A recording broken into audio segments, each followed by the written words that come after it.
know who they are in your organization. I could ask you right now to write down on a piece of paper everybody in your organization that is an outstanding representative that you would love to have on the 3 o'clock news talking about the greatness of your organization, or you would invite to your house to meet your family and your children. And they're great firefighters, right? You know who they are. If I said write the top 3 firefighters at your department down that have just outstanding character, they're committed to the organization, they're selfless in what they do. Could you write them down? Could you write them down? Okay. The inverse of that is you have people on your department that are the opposite of that only care about themselves, that only whine, cry, and complain about every little thing that doesn't go their way.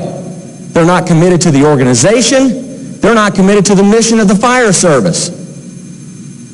And here's the kicker.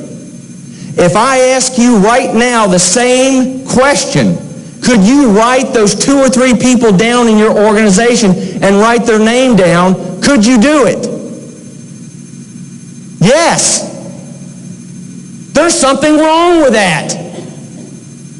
If you know they're problematic, if you know they're this way, why are they still in your organization? Everybody knows who they are. Why aren't you taking steps to get them the heck out of your fire department? Because if your department's anything like my department, I got 500 people who would love to have their job. And if you don't have somebody who's measuring up to your standard of dedication, commitment, then get rid of them. Do everybody a favor. Well, Chief, you can't do that. You got civil service, you got all this stuff, you got all these rules and regulations. Baloney. Baloney. If you're doing your job as a leader, it doesn't matter if you're a lieutenant, if you're a captain, if you're an assistant chief, deputy chief, battalion chief, or the fire chief, and you know you've got somebody that's underperforming in your organization and you're letting it slide because they've always been that way, then you're responsible. You're responsible.